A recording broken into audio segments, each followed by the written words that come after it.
जय हिंद दोस्तों, मैं शिवलाल पाठक आपका हमारे इस यूट्यूब चैनल में स्वागत करता हूं। आज हम पढ़ेंगे शासकीय महाविद्यालय बरही में मैथ बीएससी सेकेंड ईयर कयास से शुरू हुई है।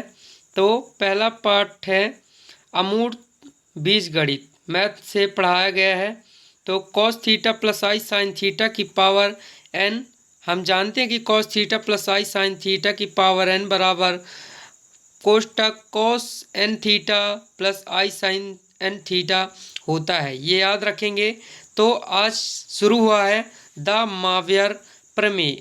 तो पहला लिखा है ग्रुप, ग्रुप यानी समूह। हमें पढ़ना है कि समूह किसे कहते हैं तथा किन शर्तों का पालन यदि हम करते हैं, किन शर्तों का यदि पालन होता है तो वह समूह है, और कैसे हम उनकी पहचान करेंगे, तो इसी के बारे में पढ़ना है पूरे टॉपिकों में। तो दूसरा है ओवरी समूह, किन किन के बारे में हम इसमें पढ़ेंगे। द मावियर प्रमेय में पहला समूह, दूसरा ओवरी समूह। तो समूह क्या होता है, ओवरी समूह, तो इनमें गुणधर्म होते हैं। तो पहले हम कुछ की परिभाषा समझ लेते हैं। समूह की परिभाषा, एक अरिक्त समुच्चय। अरिक्त समुच्चय का मतलब क्या होता है कि वह समुच्चय जिसमें जो खाली ना हो, उसमें कुछ भरा हो, 2 3 4 या ए बी सी ऐसा कुछ ना कुछ यानी भरा हो। देखिए ये क्या होता है, खाली समुच्चय कहला जाता है ना। और ये क्या होता है, रिक्त। रिक्त कौन है, ये रिक्त है। और ये क्या है, अरिक्त। यदि कुछ भी है तो मतलब यह रिक्त नहीं है। अरिक्त, अरिक्त यानी जिसमें रिक्त ना हो, रिक्त मतलब जिसमें खाली हो पूरा, यानी एक भी एलिमेंट ना हो। समूह की परिभाषा, एक अरिक्त समुच्चय, ठीक, एक अरिक्त समुच्चय होगा ये, है ना, जिस पर द्विचर संक्रिया हो।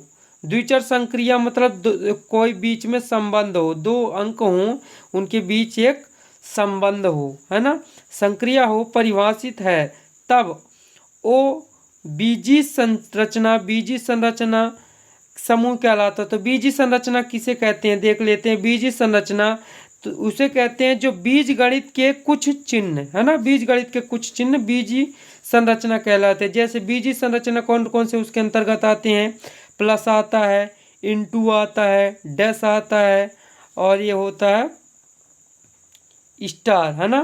क्या होता है, प्लस होता है, इंटू होता है, डैश होता है, स्टार होता है, और ओ लिखा। देखिए ये ओ का मतलब ये हो जाए, यदि कहीं ओ लिखा है मतलब इन चारों में कोई भी हो सकता है, लेकिन प्रॉपर इनमें दिया है कुछ, यदि इंटू दिया है, प्लस दिया है, डैश दिया है, ये दिया है, तो प्रॉपर बता दिया कि क्या है। देखिए यदि किसी कक्षा में किसी को बुलाना है सर को, तो सर किसी यदि प्रॉपर को बुलाना है तो प्रॉपर बुलाएंगे कि ये राम है कि श्याम है कि घनश्याम है, यानी एक का नाम लेके बुलाएंगे, तो ये हो गए नाम। इसी प्रकार है, यदि एक को बुलाएंगे मतलब एक पूछा रहेगा तो डायरेक्ट ऐसा रहेगा कि 2 प्लस 3, ऐसे ए प्लस ए ऑपरेशन बी, ए प्लस बी लिखा रहेगा, ऐसे ए इंटू बी, ए डैश बी, ए डैश ए स्टार बी। इसमें देखिए कन्फर्म किया, यानी ये चीज़ है। लेकिन इसी के जगह यदि ओ दिया रहता है तो हमें कन्फ्यूजन है। जैसे कक्षा में बुलाएगा कि एक बच्चे को लेकर आओ, तो वह एक बच्चा लड़का भी हो सकता है, लड़की भी हो सकता है। उसमें से उन लड़कों में कोई भी नाम उनका अलग अलग हो सकता है, उनका निश्चित नहीं है कि किसको आएंगे। तो उसी प्रकार यदि किन्हीं संख्याओं के बीच, दो संख्याओं के बीच किसी अरिक्त समुच्चय यानी रिक्त ना हो, उन समुच्चयों में दोनों के बीच का संबंध ये इस तरह होता है। किसी में निश्चित दिया रहता है कि +2 +3, प्लस किसी में दिया रहता है 2 ओ सी, ऐसे। देखिए ए ऑपरेशन बी, ऑपरेशन का मतलब होता है संक्रिया, संक्रिया मतलब बीच में संबंध होता है ना। तो ये A oblique A operation B बराबर ए प्लस बी भी हो सकता है। ए ऑपरेशन बी दिया है तो ए इंटू बी भी हो सकता है। ए ऑपरेशन बी दिया है तो ए डैश बी भी हो सकता है। ए ऑपरेशन बी दिया है तो ए स्टार बी भी हो सकता है। यानी यदि ऑपरेशन दिया है तो ऑपरेशन में इन चारों में कुछ भी हो सकता है। इसमें देख सकते हैं आप माइनस नहीं है, कुछ ही है बीजगणित के कुछ चिन्ह। तो कौन कौन से बीज संरचना के अंतर्गत आते हैं, प्लस का चिन्ह आता है, इंटू का चिन्ह आता है, डैश का, डैश किसे कहते हैं, पूरक, है ना, और स्टार, ये चारों आते हैं बीजी संरचना में। और ओ तो पूरा होता है, ओ के अंतर्गत ये सभी आते हैं, इसीलिए दिया है ओ बराबर प्लस इंटू डैश स्टार, यानी ओ यदि लिखा तो इनमें से चारों में से कुछ भी हो सकता है, लेकिन इन चारों में से कोई एक दिया है तो मतलब वही रहेगा, है ना। चलिए इसके आगे पढ़ते हैं। तो इसके आगे क्या है, समूह। तो समूह हम कैसे पहचानेंगे कि कोई तत्व या कोई संक्रिया क्या है, समूह है।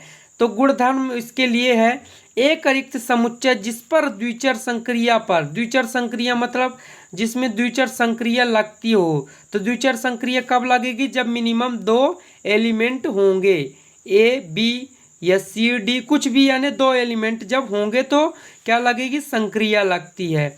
पर बीजी संरचना, बीजी संरचना मतलब चारों चिन्ह या ओ का, ओ के अंतर्गत 4 रहते हैं कुल मिला के, है ना।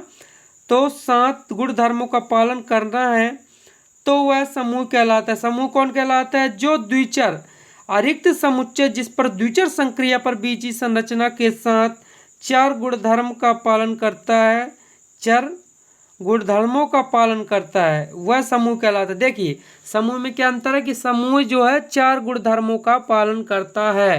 पहला गुणधर्म है जीवन। जीवन को क्या बोलते हैं, संवरक यानी क्लोजर। क्या बोलते हैं, जीवन। पहले गुणधर्म को कहते हैं संवरक, जीवन, ये बहुत इंपॉर्टेंट है। संवरक, जीवन, क्लोजर जिसे इंग्लिश से कहते हैं। तो जी के अवयव संक्रिया 0 के सापेक्ष संवरक नियम का पालन करते हैं यदि फॉर ऑल, सभी के लिए, किसके लिए, सभी के लिए, इसलिए फॉर ऑल का चिन्ह है, समझ सकते हैं आप। ये देखिए संक्रिया कब लगती है, संक्रिया जब ही लगेगी जब मिनिमम 2 एलिमेंट होंगे। तो ए बी एलिमेंट है, ई ए बी एप्सिलॉन जी, इसका मतलब यह होता है कि ए बी के प्रत्येक अवयव क्या है, ए बी के प्रत्येक अवयव जी में उपस्थित है। 2 अवयव ए बी के अवयव किस में उपस्थित है, जी में, है ना। फिर पहला नियम क्या होगा, जीवन संवरक, है ना। संवरक में मतलब मिनिमम 2 एलिमेंट रहेंगे, वो किसके बिलोंग करेंगे, जी को, मतलब इनके दोनों के तत्व किस में होंगे, जी में होंगे। फिर बी G2 साहचर्य नियम, संवरक के बाद क्या है, साहचर्य, है ना। तो साहचर्य में देख लेते हैं, साहचर्य में कितने मिनिमम एलिमेंट होने चाहिए। साहचर्य नियम के लिए आपने पढ़ा 12वीं में, तो मिनिमम 3 होने चाहिए, है ना। जी के अवयव संक्रिया ओ के सापेक्ष साहचर्य नियम का पालन करते हैं यदि, तो for all A B C minimum कितने, साहचर्य नियम के लिए कितने एलिमेंट होने चाहिए, मिनिमम 3 होने चाहिए। ए बी सी एप्सिलॉन जी, मतलब ये होता है, तो इसका मतलब है कि ए बी सी के प्रत्येक अवयव किस में उपस्थित है, जी में उपस्थित है।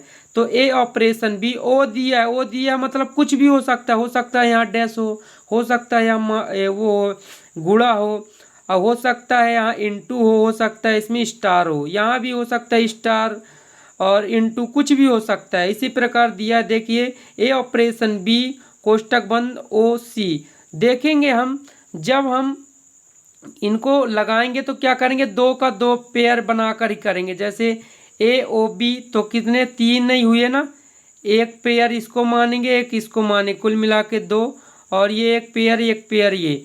जब इसके अंदर की बात करेंगे तो अंदर, इसके अंदर भी कितने, 2 ही है ना। और फिर जब 2 ये करेंगे तो ये 2 आ जाएंगे, तो एफ ये जी, यानी इनके प्रत्येक अवयव जी में उपस्थित हैं। फिर तीसरे की हम बात करते हैं तो G3 तत्समक अभिग्रहित, सभी ए बिलोंग्स टू ए ने ए के प्रत्येक अवयव जी के लिए यहाँ एक अवयव ई एप्सिलॉन जी का अस्तित्व इस प्रकार है। इस प्रकार को किस प्रकार लिख सकते हैं हम, उल्टा ई लिखेंगे तो उसका अस्तित्व इस प्रकार है। अस्तित्व इस प्रकार की जगह हम डायरेक्ट यदि उल्टा ई लिखते हैं तो उसका अर्थ वही होता है, ई एप्सिलॉन ई के प्रत्येक अवयव जी में उपस्थित है।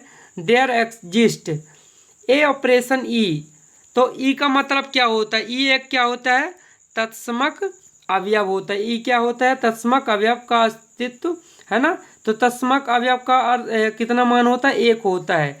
तो देख लेते हैं ए ऑपरेशन ई बराबर ई ऑपरेशन ए, इसका मान कितना होगा, ए ही होगा, क्योंकि ई का मान क्या होता है, 1 होता है। ये क्या है, तत्समक अवयव है, यानी एक को हम एक नहीं बोलेंगे क्योंकि गणित में हम पढ़ रहे हैं, इसलिए इसे क्या बोलेंगे, तत्समक अवयव। फिर डी आएगा G4 प्रतिलोम अभिग्रहित। प्रत्येक ए एप्सिलॉन जी मतलब ई के ए के प्रत्येक अवयव जी में उपस्थित है के लिए यहाँ एक अवयव ए डैश ए का पूरक ये इसके प्रत्येक अवयव है जी में का अस्तित्व इस प्रकार है। तो हमने आपको बताया यदि आपको का अस्तित्व इस प्रकार है लिखना है तो उसकी जगह आप उल्टा ही लिख सकते हैं, उसका अर्थ यही होता है। तो ये ऑपरेशन ए डैश बराबर ए डैश ऑपरेशन ए, इसका दोनों का अर्थ कितना होगा, आंसर उतना ही होगा, बराबर ई। ई का मतलब क्या होता है, वो हो जाएगा तत्समक अवयव। तत्समक अवयव का मान होता है 1, ई का मान कितना होता है 1। तो ओवरी समूह देखिए, अब ओवरी समूह जैसे तो समूह हो गए, यदि कोई भी क्वेश्चन है उसमें जांच करना कि समूह है कि नहीं तो क्या होना चाहिए, मिनिमम 4 शर्तें पूरी करेगा जब वो, तो वो समूह है। और ओवरी समूह है, जब ओवरी समूह की पहचान करेंगे तो उसमें एक और जोड़ देंगे 5 तो शर्तों को पालन करना पड़ेगा। क्रम विनिमय नियम G5, क्रम विनिमय नियम ए ऑपरेशन बी बराबर बी ऑपरेशन ए।